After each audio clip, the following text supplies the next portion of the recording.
Hi friends, எல்லாருக்கும் வணக்கம். நான் உங்கள் விக்னேஷ். டிஎன்பிஎஸ்சி குரூப் 4 ஜூன் 9 வெற்றிகரமாக எழுதி முடிச்சாச்சு. எல்லாருக்கும் வாழ்த்துக்கள். ஆக்சுவலி இதுவே ஒரு பெரிய சாதனை தான், நீங்கள் பெருமைப்படலாம். எல்லாருக்கும் வாழ்த்துக்கள். இதுக்கப்புறம் அடுத்த எக்ஸாம் மூவ் பண்ணுறதுக்கு முன்னாடி, அடுத்த விஷயம் முடிவு பண்ணுறதுக்கு முன்னாடி கொஞ்சம் குட்டியாக கேப் விடுங்க. அதுக்கப்புறம் முடிவு பண்ணுங்கள். ஏன்னா பதட்டமாக குழப்பமாக முடிவு பண்ணால் தப்பாக வந்து போகலாம். முதல்ல ரிலாக்ஸ் ஆகுங்க, ஸ்ட்ரெஸ் ஃப்ரீ ஆகுங்க. அதுக்கப்புறம் எல்லாமே முடிவு பண்ணிக்கலாம். ஓகே, நம்மளோட அமைதி ரொம்ப ரொம்ப முக்கியம். அதை மைண்டில் வச்சுக்கோங்க. ரைட்டு. ஸோ எக்ஸாம் எழுதியாச்சு. நிறைய பேருக்கு மைண்டில் ஓடுறது ரெண்டு முக்கியமான கேள்வி தான். ஆக்சுவலாக இது மட்டும் தான் ஓடிக்கிட்டு இருக்கோம். ஒன்று, கொஸ்டின் பேப்பர் எப்படி இருந்தது, கட் ஆஃப் என்ன ஃபிக்ஸ் பண்ண போகிறாங்க, இதான் மைண்டில் ஓடிக்கிட்டு இருக்கும். Okay, right. ஸோ பேப்பர் பொறுத்த வரைக்கும் ஈஸி, டஃப், மாடரேட் நிறைய வந்து சொல்லிக்கிட்டு இருப்பாங்க. ஸோ என்ன விஷயங்கள் எப்படி இருக்குது எல்லாமே நம்ம வந்து பார்த்துடலாம். டிஎன்பிசி எப்படி எவால்வ் ஆகிருக்கு, அப்கமிங் எக்ஸாமுக்கு எப்படி நம்ம ஃபோக்கஸ் பண்ணி ஆகணும், அதையும் நம்ம வந்து பார்ப்போம். Okay, right. So paper easy, moderate, tough, இது மூணு வந்து பார்த்துடலாம்.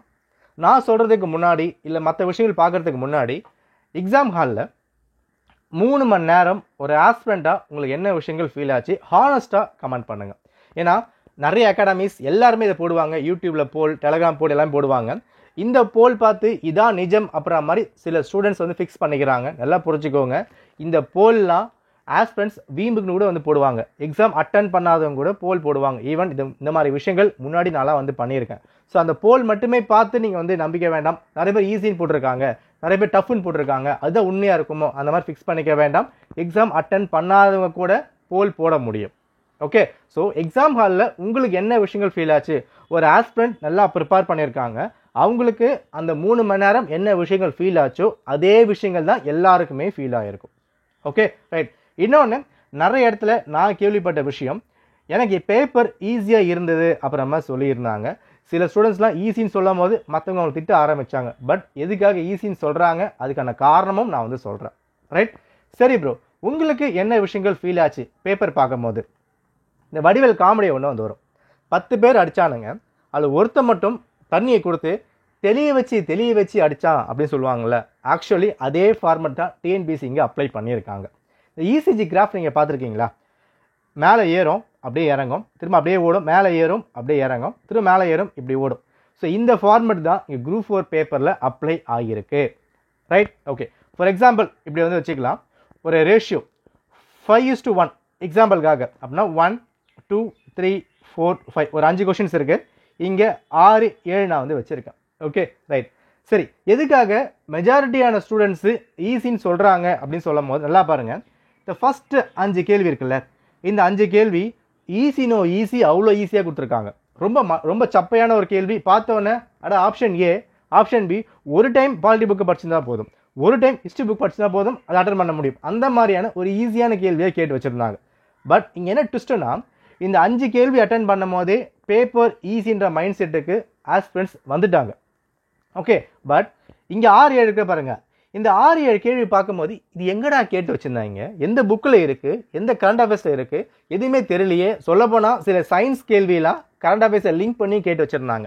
ரொம்ப டெப்த்தாக நம்ம பேப்பர் அனலைஸ் பண்ணி பார்த்தா நல்லா வந்து புரியும். ஒரு சயின்ஸ் கேள்விகள் எக்ஸ்பெக்ட் பண்ணாத லெவலுக்கு ஃபிசிக்ஸ் கெமிஸ்ட்ரி அதிகமாக கேட்டுருந்தாங்க. பட் இந்த வருஷம் பயாலஜியில் அதிகமாக கேட்கப்பட்ட கேள்விகள்.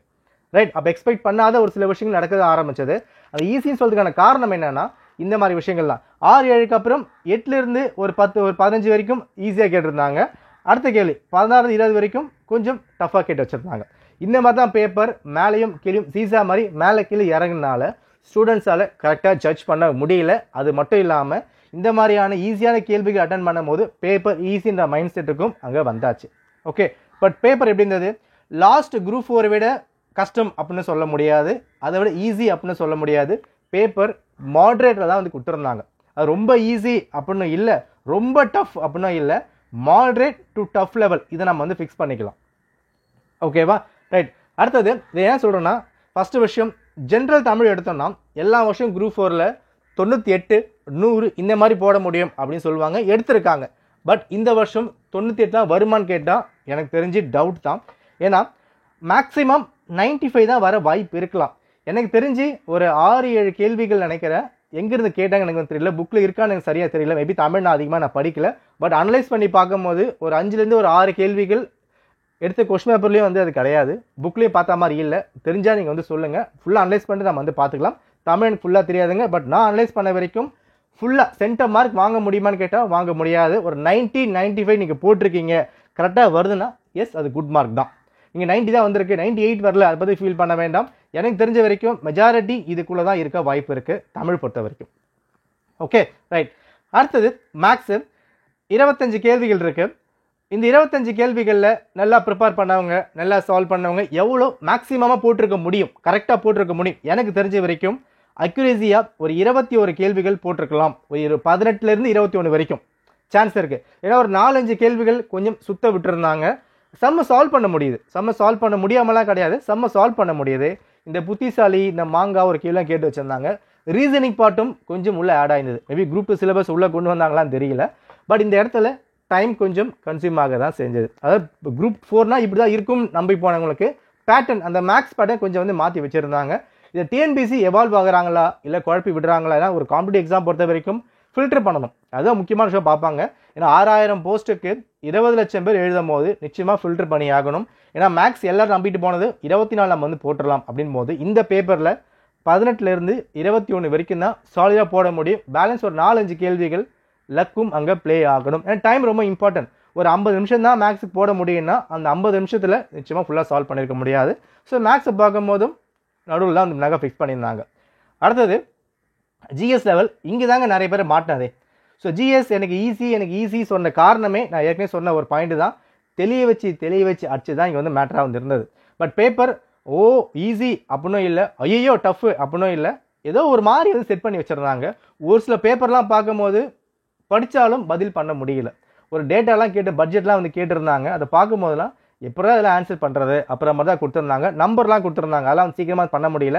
பட் ஒரு விஷயம் இருக்குது, இந்த பட்ஜெட்டில் வர ஸ்டேட் ஜிடிபி இருக்குல்ல, இந்த விஷயத்தை டிஎன்பிசி வருஷம் ஒரு கொஸ்டின் வந்து வச்சிடறாங்க.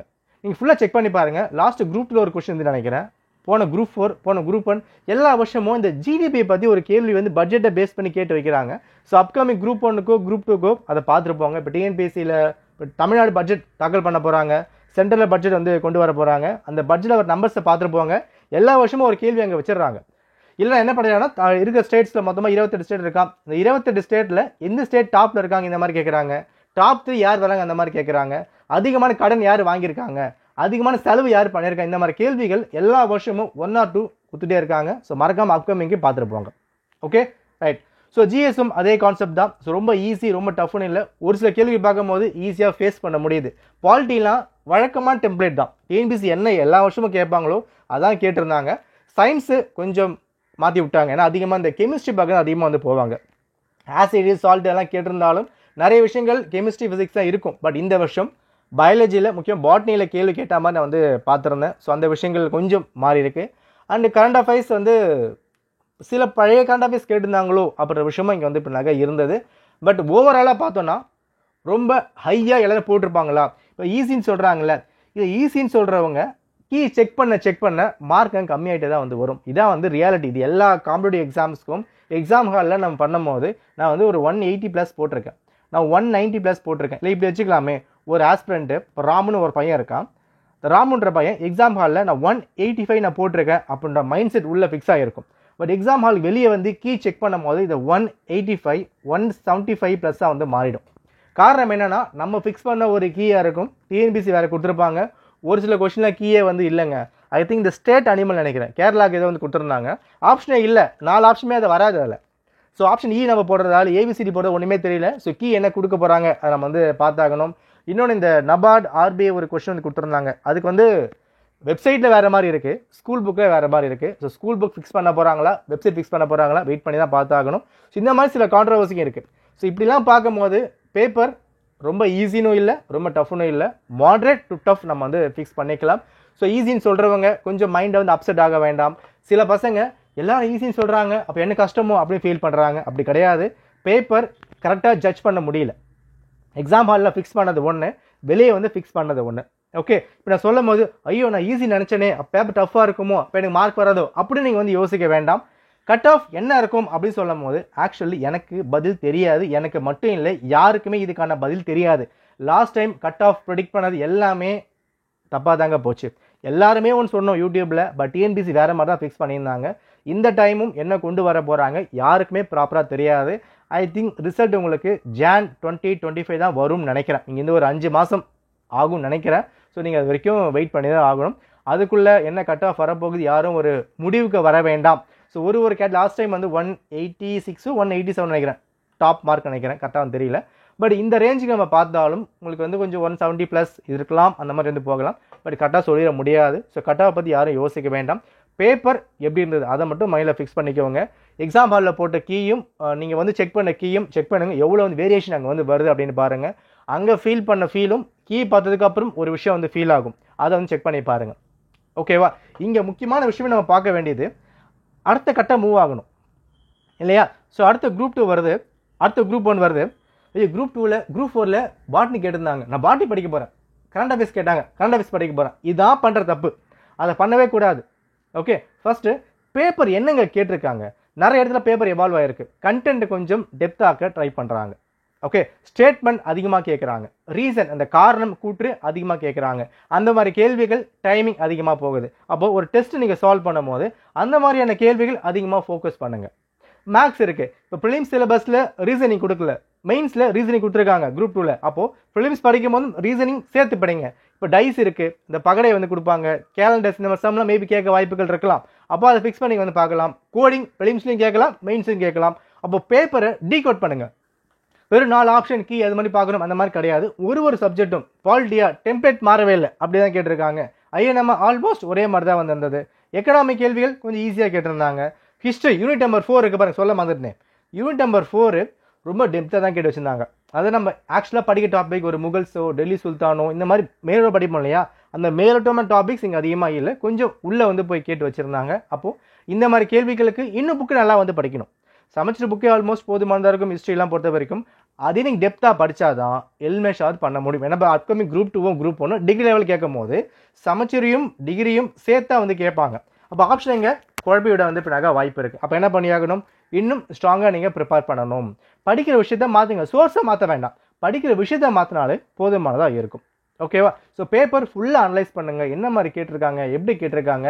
இந்த எவால்வேஷன் ரொம்ப இம்பார்ட்டன்ட், நம்ம அப்கிரேட் பண்ணியே ஆகணும். ஒரு ப்ரீவியஸ் இயர் பேப்பர் பார்த்தீங்கன்னா 1 லைனில் கொஸ்டின் இருக்கும், 1 லைன் ஆன்சர் இருக்கும், ABCD ஈஸியாக மார்க் பண்ணி வந்துட்டே இருப்போம். பட் இந்த மாதிரி காலகட்டம் TNPSC எவால்வ் ஆகிட்டு இருக்காங்க. காரணம் என்னன்னா, ஏகப்பட்ட பேர் அப்ளை பண்ணுறாங்க, ஏகப்பட்ட சோர்ஸ் இருக்குது. ஒரு 10 வருஷத்துக்கு முன்னாடி நெட்டு ப்ராப்பராக கிடையாது, இவ்வளோ பேர் அப்ளை பண்ணவே கிடையாது, சோர்ஸ் வந்து கம்மி, புக்கை மட்டும் நம்பியிருப்பாங்க, புக்கை படிப்பாங்க, எக்ஸாம் எழுதுவாங்க. பட் இன்னைக்கு ஏகப்பட்ட யூடியூப்ஸு, டெலகிராம்ஸு, PDF ஆன்லைன் வந்ததுனால சோர்ஸ் அதிகமாக இருக்குது, எல்லாம் ப்ரிடிக்ட் பண்ண முடியுது. TNPSC இப்படி தான் கேட்பாங்க போவாங்க அப்படின்னு. ஸோ இந்த மாதிரி விஷயங்கள் உள்ளே வரதுனால TNPSC எவால்வ் ஆக ஆரம்பிக்கிறாங்க, கொஞ்சம் அப்டேட் பண்ண ஆரம்பிக்கிறாங்க. நாமளும் அது ஏற்ற மாதிரி மாறி ஆகணும்.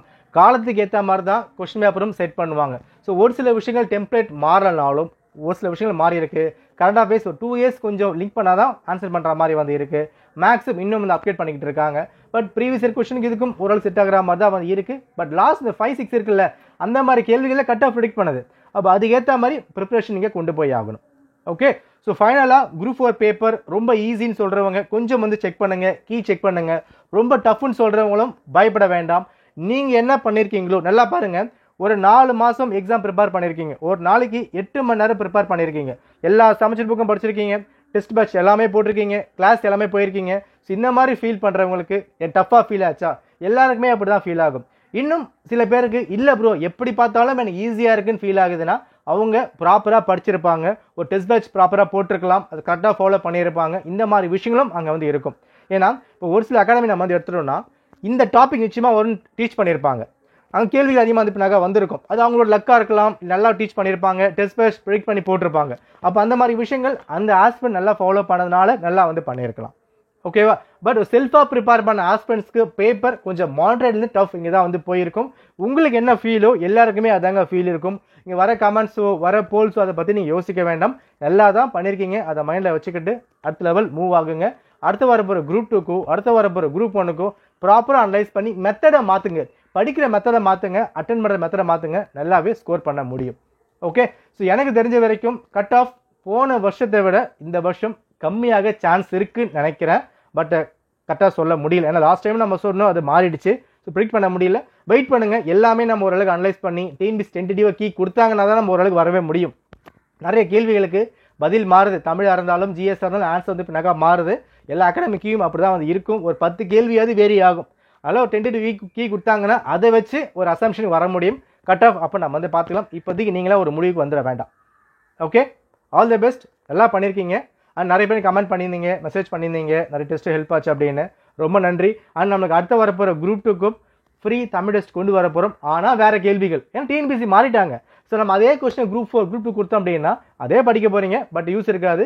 ஸோ பேட்டர்ன் வந்து இப்போ நாங்கள் மாற்ற போகிறோம். ஸோ தமிழுக்கான ஒரு ஃப்ரீ டெஸ்ட்டு, இங்கிலீஷ்க்கான ஒரு ஃப்ரீ டெஸ்ட்டு வேறு மெத்தடில் கொண்டு வர போகிறோம். அதுக்கும் உங்கள் ஆதரவு ரொம்ப தேவை. என்னால் முடிஞ்ச ஹெல்ப் நான் வந்து பண்ணுறேன். சப்போர்ட் பண்ணுங்கள். நன்றி, வணக்கம்.